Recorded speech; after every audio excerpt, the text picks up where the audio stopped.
Site C project is obviously in a place in BC that is not populated the way that this area is.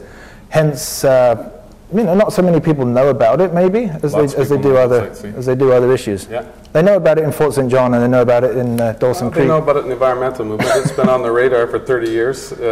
It's been a hot button issue for a long, long time. Well, it's currently the environmental stage 3 of 5. And I'm just wondering if you become Premier, will you cancel the project? I have said, on behalf of the NDP caucus as the energy critic, that in concert with people in the community and in concert with party policy, that I don't believe that we need the energy from Site C at this time, but it's appropriate that the shadow boxing stop. The people in the region have been fighting. Okay, but when you say at this time, that sounds like you're do you want a context, placing a or do you want me caveat. to? Is a yes or no thing what you need? I think on this yes one, or yes. no doesn't work in the real world. Okay. Context works in the real world. I'm happy to give you that context. But the people in the piece, who I visited personally, numerous times, they don't want a process that involves.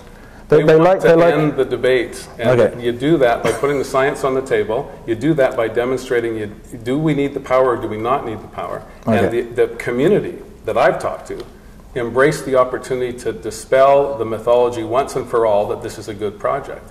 The resource economists say it's a good project. The engineers at BC Hydro say it's a good project.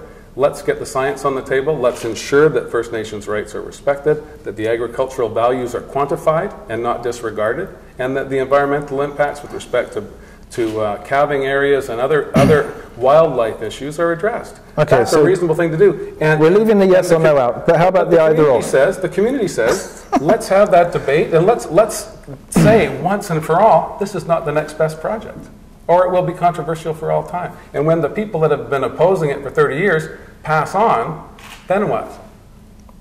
It sounds like the people in the piece, from what you're saying, are still no clearer what your position is now than before. Well, I think that they're quite clear on what my position is. I've said it, and it was printed in your paper. I said no to Site C until it can be demonstrated that it's the next best project. Well, okay, I'll say no forever, Matt. I'm going to be dead in 40 years, and then who will care what my position was today? Because I think that's the point. Well, the point is life does not stop based on publication timelines, man. You gotta have a context for decisions like this, and it's the arbitrary dictatorial approach of many leaders in the past who say, we shall do this because I say it's a good idea. I'm not prepared to do that. Everything has a context. It's a gray world, it's not a black and white world. But in this case, what's more important to you, the green energy that will come from the dam or the farmland that will be preserved by not building the dam? You don't want me to win on any of these answers, do you?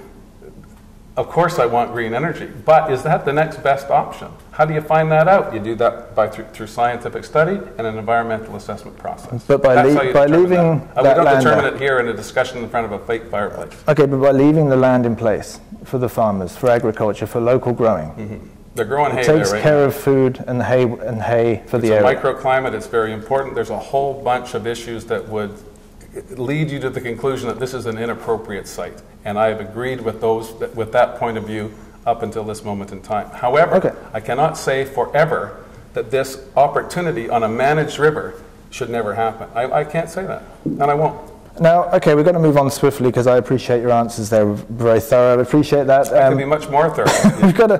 But I want to ask you, will you take immediate steps if you become Premier to shift money, resources, away from roadway expansion and into transit? I've been promoting in my community using the underutilized ENN corridor from the North Island into Victoria as a commuter rail service. Others have proposed interchanges and more roadway infrastructure. So my record in my community... So is that a yes? My record in my... I can tell you what I've done, Matt. I can't tell you what I'm going to do. Okay.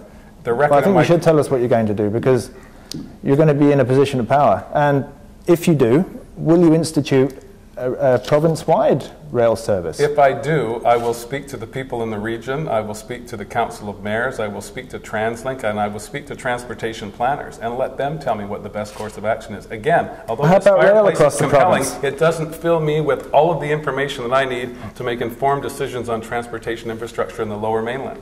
In my community, I have advocated for commuter rail since the day I was elected. I've got a stack of news releases this high that you can refer to.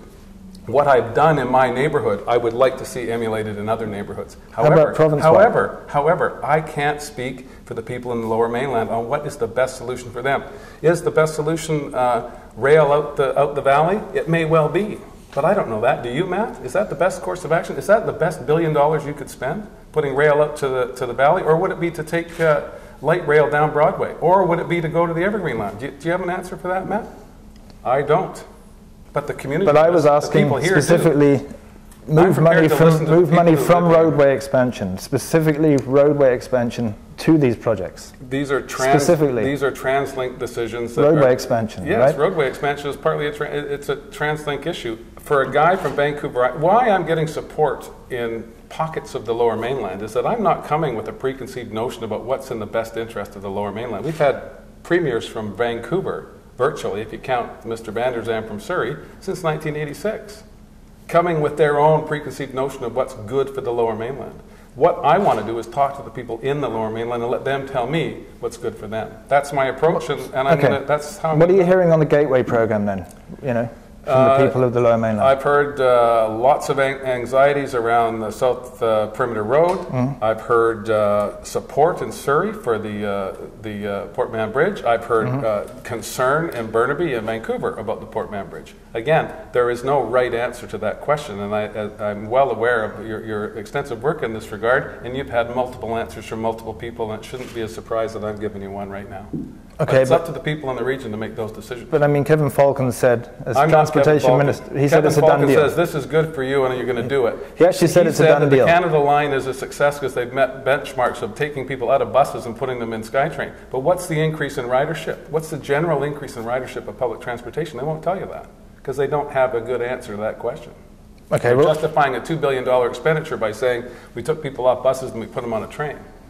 That didn't increase overall usage of public transit. It increased usage of the line that they built to feed the Olympics for 2 weeks. What they should be telling us is how many people are now putting their bums in public transit as a result of that expansion and that $2 billion expenditure. They won't tell you that. You should ask them. Maybe an FOI. So how's it going? Just, I'm not sure that, give us one thing on the environmental file that you think distinguishes you then. Raw log exports, old growth forest management areas, a desire to put a moratorium with respect to run-of-river power projects, allowing BC Hydro to start a renewables division again so that we can have publicly owned wind farms in British Columbia so that we can have new advances in technology with respect to tidal power. Our geothermal capacity is not being utilized because BC Hydro is not allowed to look at it by dictate from Mr. Campbell. A government led by me would look at renewable energy sources, publicly owned, for the public benefit. I think that separates me from the other bears in the circus fairly significantly. Revamping the Environmental Assessment Office to include cumulative impact assessment, species at risk legislation. I could go on. Do you want me to go on? I could continue.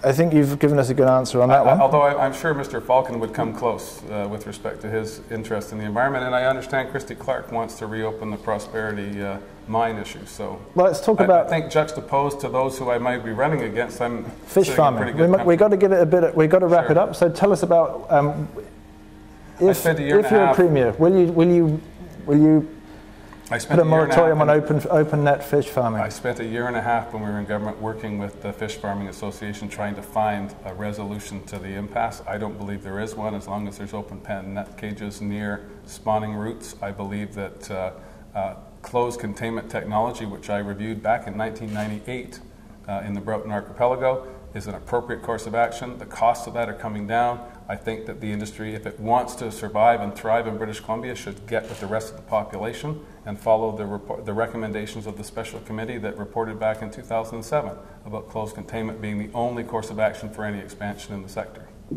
Okay. Anything you want to do to wrap up? Any wrap-ups you want to make or comments, additional comments? Matt should come out to see you in your world, which is grey. There's ups and there's downs, and everything needs a context. Other than that, I've had a lot of fun. Thanks, Matt, for having me in. Thanks for coming in. Appreciate it. Thank you.